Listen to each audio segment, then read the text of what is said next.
नमस्कार दोस्तों, कक्षा 9वीं के बच्चों, आप सबका स्वागत है हमारी आज की क्लास में। तो हमने जैसा कि आपको पता है कि चैप्टर 1 पढ़ चुके हैं। चैप्टर 1 में हमने देखा है कि भाई जो हमारे आसपास के पदार्थ हैं उसके बारे में हमने पढ़ा। एक छोटी सी नज़र उस पर डाल देते, एक रिवीजन मार देते हैं उसका, 5 मिनट का एक रिवीजन। हमने देखा पदार्थ में हमने देखा था कि ये जो पदार्थ हैं ये छोटे छोटे कणों से मिलकर बने हुए हैं, बिल्कुल बारीक बारीक कणों से मिलकर बने हुए हैं, है ना। इन कणों को हमने क्या नाम दे दिए थे? इनको हमने नाम दे दिए थे परमाणु या एटम।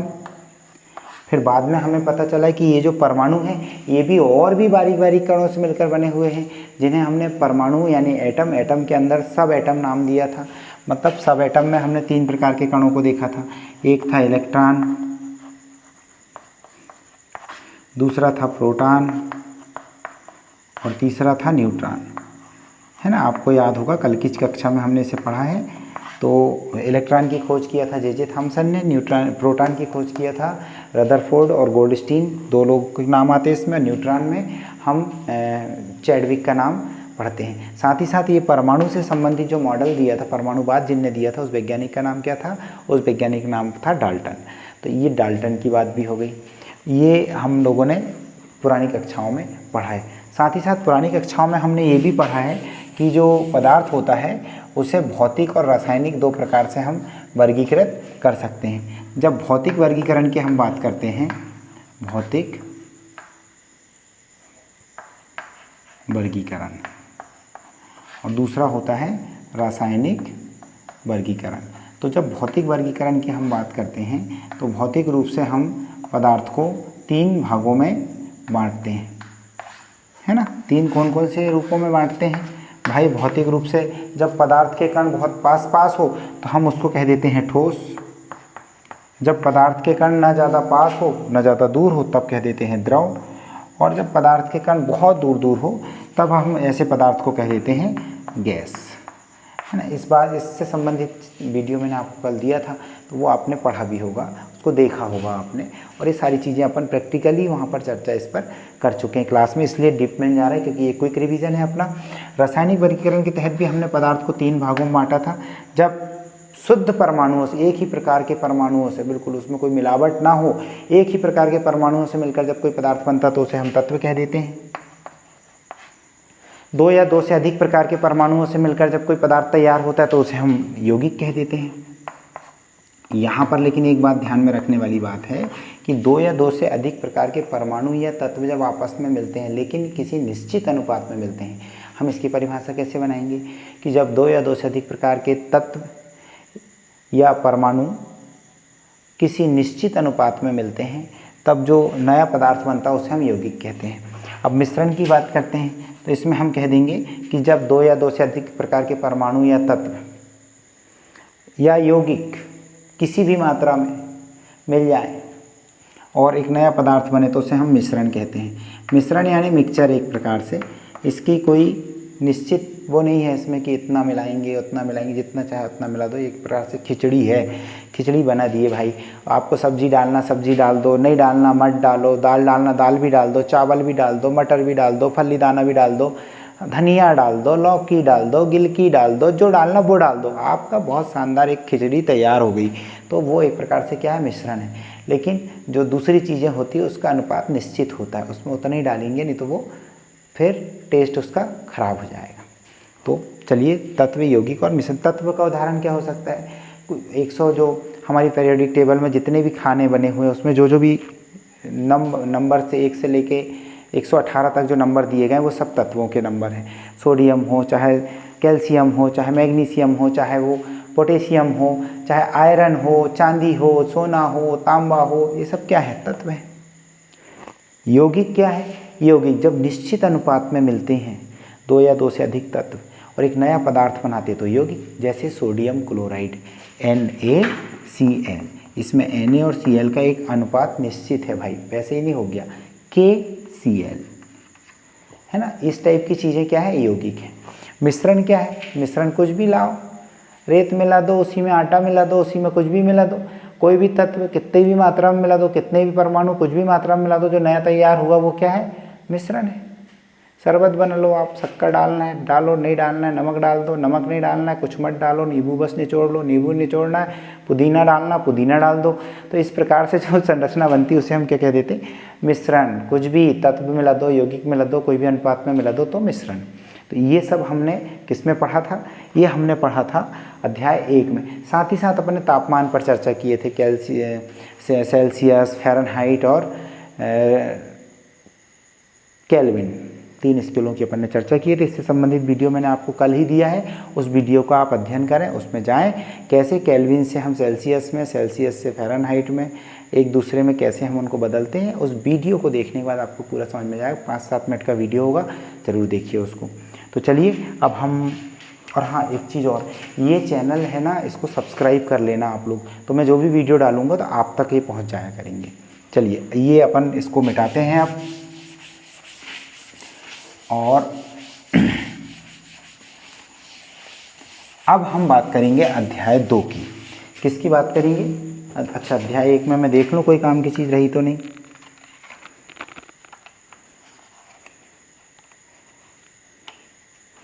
नहीं, सारी चीज़ें हो गई हैं। अब हम बात करेंगे अध्याय 2। हमारा जो चैप्टर 2 है उसकी हम बात यहाँ पर करेंगे बच्चों। अध्याय 2। अध्याय 2 में क्या है? अध्याय 2 है क्या हमारे आसपास के पदार्थ शुद्ध हैं। हमारा चैप्टर है क्या हमारे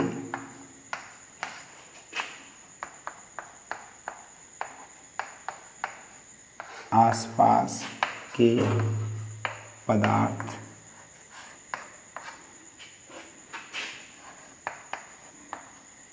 शुद्ध है। चलिए देखते हैं शुद्ध है या नहीं है। भाई आप जो कुछ भी देखते हैं, जैसा कि पिछले अध्याय में आपने पढ़ा है कि दुनिया में जो कुछ भी है, जो आपको दिख रहा है, वो सब क्या है? पदार्थ है, छोटे छोटे कणों से मिलकर बना है। फिर पदार्थ में हमने क्या देख लिए कि भाई तत्व है, यौगिक है, मिश्रण है, रासायनिक वर्गीकरण देख लिए। रासायनिक वर्गीकरण के बाद अब बात आती कि इनमें से शुद्ध क्या है। शुद्ध आपने देखा जिसमें मिलावट ना हो वो शुद्ध। तो आपने देखा कि जब हम तत्व की बात कर रहे थे, तत्व एक ही प्रकार के परमाणुओं से मिलकर बना, तो वो तो शुद्ध होगा ही होगा, ये तो क्लियर हो गया आपको, है ना। यौगिक निश्चित अनुपात में मिलने से बना है, मिलावट हुई है उसमें। और मिश्रण तो टोटल मिला डालें, जो आन दो सब मिला डालें, है ना। तो मिश्रण तो कभी भी शुद्ध नहीं हो सकता है। अब बात कर रहे हैं तत्व और यौगिक की। तो चलिए देखते हैं आपकी पुस्तक में लिखा क्या है, क्योंकि मैं पढ़ा तो बहुत सारा दूंगा आपको, लेकिन पुस्तक में क्या लिखा उसका भी तो पता होना चाहिए।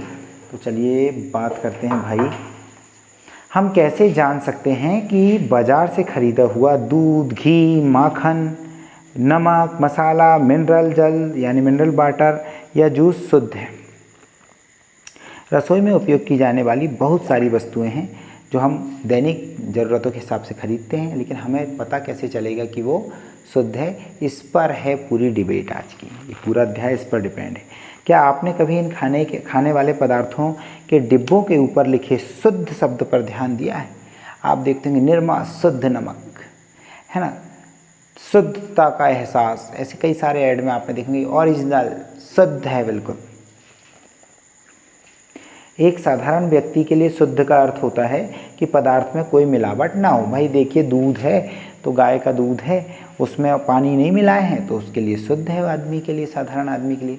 लेकिन गाय का दूध जो है उसमें क्या क्या है, क्या वो पदार्थ शुद्ध पदार्थ कहलाएगा? ये एक विज्ञान के छात्र होने के नाते और मेरा विज्ञान के शिक्षक होने के नाते ये दायित्व है कि मैं उसे परखूं। तो कैसे परख रहे हैं देखिए। वैज्ञानिकों के लिए ये सभी वस्तुएं विभिन्न पदार्थों के मिश्रण हैं और मिश्रण तो शुद्ध नहीं होता, ये अब भी अपन चर्चा कर चुके हैं। तो देखिए अतः शुद्ध नहीं है।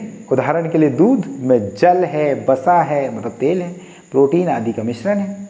जब एक वैज्ञानिक किसी पदार्थ को शुद्ध कहता है तो इसका तात्पर्य यह है कि उस पदार्थ में मौजूद सभी कण समान रासायनिक प्रकृति के हैं। एक शुद्ध पदार्थ एक ही प्रकार के कणों से मिलकर बना होता है। मतलब सीधी बात कि तत्व जो है वो ही शुद्ध है एक वैज्ञानिक की नज़र में। मिश्रण क्या है, तो फिर चलो मिश्रण की बात कर लेते हैं। अच्छा, एक और चीज़, जब हम अपने चारों ओर देखते हैं तो पाते हैं कि सभी पदार्थ दो या दो से अधिक शुद्ध अवयवों के मिलने से बने हैं। उदाहरण के लिए समुद्र का जल, खनिज, मिट्टी आदि सभी क्या है, मिश्रण है। ये दो या दो से अधिक चीज़ों से मिलकर बने हैं, चाहे वो चीज़ें शुद्ध ही क्यों ना, शुद्ध चीज़ों से मिलकर बने, लेकिन वो तो मिश्रण है ना भाई। और मिश्रण हो गए मतलब इनकी कहानी खत्म हो गई, ये शुद्ध नहीं है वैज्ञानिक की नज़र में। मिश्रण एक या एक से अधिक शुद्ध तत्वों या यौगिकों से मिलकर बना होता है। हम जानते हैं कि जल में घुले हुए सोडियम क्लोराइड को वाष्पीकरण या आसवन विधि द्वारा जल से पृथक किया जा सकता है। यद्यपि सोडियम क्लोराइड, जिसकी हमने यहाँ चर्चा करी, अपने आप में एक शुद्ध पदार्थ है और इसे भौतिक विधि के द्वारा इसके रासायनिक अवयवों में पृथक नहीं किया जा सकता है। मतलब भाई सोडियम और क्लोरीन अलग अलग नहीं कर रहे हैं हम यहाँ से, ये शुद्ध हो चुके हैं, शुद्ध पदार्थ है। सोडियम क्लोराइड भी एक प्रकार यौगिक है क्योंकि वो निश्चित अनुपात में मिलने से बना है। इसी प्रकार चीनी एक पदार्थ है क्योंकि यह एक ही प्रकार का शुद्ध अवयव रखता है और इसका यौगिक समान रहता है। पेय पदार्थ और मिट्टी में एक समान कण नहीं होते हैं। शुद्ध पदार्थ किसी भी स्रोत से प्राप्त हो इसके अभिलाक्षणिक गुण एक समान होते हैं। अच्छा चलिए, शुद्ध पदार्थ किसको कहेंगे? शुद्ध पदार्थ हम उसे कहेंगे कहीं से भी लो आप, उसके गुण एक समान होना चाहिए, वो अलग अलग नहीं होना चाहिए। इस प्रकार हम कह सकते हैं कि मिश्रण में एक से अधिक शुद्ध पदार्थ होते हैं। मिश्रण में क्या होता है, एक से अधिक प्रकार के शुद्ध पदार्थ होते हैं। अब नमक आप कहीं से भी ले लो, नमक आप नदी से ले लो, मतलब नदी कहना चाहिए, झील से ले लो, खारे पानी की झील से। नमक आप समुद्र से ले लीजिए, नमक आप दुकान से ले लीजिए, नमक आप पानी के आसवन करके प्राप्त कर लीजिए, चाहे नमक को आप नमकदानी से अपनी थाली में डालिए, नमक तो नमक है, कहीं से भी लो एक से ही लगेगा, उसके गुण तो एक से ही रहेंगे। तो वो क्या है, शुद्ध पदार्थ है क्योंकि वो एक प्रकार से यौगिक है और निश्चित मात्रा में मिलने से, तत्वों के मिलने से बना हुआ है। चलिए इस पार्ट में हम आगे चर्चा करेंगे विलयन क्या है। बहुत अच्छा टॉपिक आया विलयन, इससे संबंधित वीडियो भी उसमें डला हुआ है। आज मैंने आपको दिया था सुबह जब क्लास लगी थी वाला वीडियो, फिर भी आपको मैं एक बार विलयन के बारे में एक्सप्लेन कर देता हूँ, इसको थोड़ा ध्यान से आप समझिए। शब्द है विलयन। ये जो विलयन है ये दो चीज़ों से मिलकर बना होता है, एक विलेय से और दूसरा विलायक से।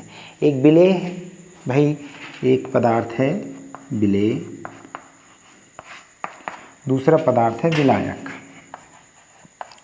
विलायक मतलब जिसके अंदर घोला जा सके विलेय पदार्थ। विलेय मतलब कोई पाउडर या कुछ भी हो सकता है जिसे हम घोलते हैं, और विलायक मतलब जिसमें हम घोलते हैं। शरबत बनाते हैं अपने घरों में, दो चीज़ें मेन होना चाहिए उसके लिए, पानी और शक्कर, या नींबू पानी बन रहा है, पानी और नमक, दो चीज़ें होना आवश्यक है। तो जिसे हम घोल रहे हैं, जैसे शक्कर या नमक को हम घोल रहे हैं, तो वो विलेय हो गया, विलेय पदार्थ। और जिसमें घोल रहे हैं यानी पानी में घोल रहे हैं, पानी क्या हो गया, विलायक। एक चीज़ और ध्यान रखना बच्चों, पानी को कहते हैं यूनिवर्सल सॉल्वेंट, यानी कि सार्वत्रिक विलायक कहते हैं। तो ये बात भी हमें पता होना चाहिए, कई बार कई सारे प्रश्नों में ये पूछ लिया जाता है, तो ये हमें पता होना चाहिए। चलिए अब हम बात करते हैं कि ये जो विलयन है ये कितने प्रकार के होते हैं। विलयन मुख्य रूप से तीन प्रकार के होते हैं। एक संतृप्त विलयन, दूसरा असंतृप्त विलयन, तीसरा अति संतृप्त विलयन। या हम इसको थोड़ा अलग क्रम में जमाते हैं कि असंतृप्त विलयन, संतृप्त विलयन और अति संतृप्त विलयन, है ना। क्या होता है इसको इस उदाहरण से समझते हैं हम।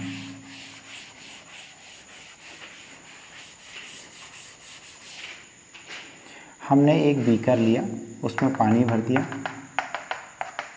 और या कोई बर्तन लिया उसमें पानी भर दिया हमने, और ये जो पानी है इसको इसमें हमने कोई विलेय पदार्थ घोलना चालू किया। विलेय पदार्थ एक चम्मच में हमने ले लिया, भाई ये चम्मच था, इसके अंदर हमने ले लिया थोड़ा सा नमक, थोड़ा सा घोल दिए इसके अंदर नमक हमने। जब नमक इसके अंदर डालेंगे तो वो घुल जाएगा पानी में, घुल गया, थोड़ा सा ही था घुल गया। क्या इसमें हम इस पानी में और नमक डालेंगे अगर, तो घुलेगा कि नहीं घुलेगा? यस, आपका जवाब बिल्कुल सही सोच रहे हैं आप। वो पानी में नमक और घुल सकता है, मतलब अभी इसका पेट भरा नहीं है, इसमें अभी नमक डालेंगे तो घुलते जाएगा, है ना। तो इस प्रकार का जो विलयन है जिसमें और अधिक विलय को घोला जा सकता है, उस विलयन को हम कहते हैं असंतृप्त विलयन, मतलब इसका पेट ही नहीं भरा है अभी, असंतृप्त विलयन कहते हैं। लेकिन कुछ ऐसे विलयन होते हैं, अब इसी में नमक फिर घोलते जाएं अपन, घोलते जाएं अपन, घोलते जाएं अपन, बार बार एक एक चम्मच करके घोलते जाएं। एक स्थिति ऐसी आएगी कि भाई इसमें जो नमक है वो घुलना बंद हो जाएगा और नमक नीचे तलछटी, इसकी तलहटी में बैठने लगेगा, है ना। काफ़ी सारा घुल गया, एक गाढ़ा सा द्रव तैयार हो गया, संतृप्त हो जाएगा, उसका पेट भर गया, अब और नहीं घुल सकता है, ऐसी स्थिति आ गई। तो उसे हम क्या कह देंगे, संतृप्त। ये आ हटा देंगे और वो बन जाएगा संतृप्त विलयन बन जाएगा, है ना। अब स्थिति ये बनती है कि अपन भी मूडी आदमी और घोलना ही, कैसे घोलेंगे, तो बोले इसके जो कण है ना बीच में, उनकी गति बढ़ा दो।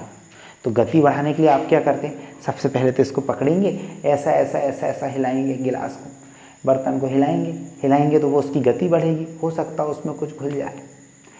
नहीं घुल रहा है, फिर आप क्या करेंगे, उसको गर्म कर देंगे, गर्म करेंगे और डालते जाएंगे, तो और डालते जाएंगे और डालते जाएंगे, उसमें घुलना चालू हो जाएगा, गाढ़ा विलयन बनने लगेगा उसका, बिल्कुल, है ना, चाशनी जैसा बनने लगेगा।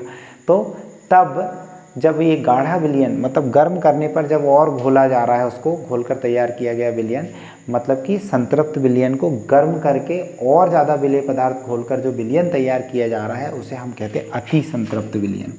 क्या कहते हैं, अति संतृप्त विलयन।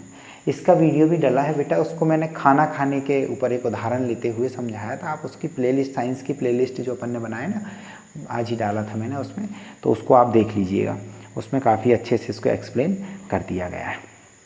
तो विलयन हो गए 3 प्रकार के, असंतृप्त, संतृप्त और अति संतृप्त। कक्षा 9वीं के बच्चों, आज अपन इतना ही पढ़ेंगे। आप, आशा है कि जो आपका फर्स्ट लेसन था, फर्स्ट अध्याय था, पहला अध्याय था हमारे आसपास के पदार्थ, उसको आपने कॉपी में उसके क्वेश्चन आंसर्स को लिखा होगा, उससे संबंधित चीज़ों के आपने नोट्स तैयार कर लिए होंगे। जिन्हें नहीं किए हैं तो आज करिए, और कल हम फिर आगे का लेकर आएंगे और आगे का अपन पढ़ेंगे अध्याय 2। तो अध्याय 2 को भी आप घर से पढ़कर आइए।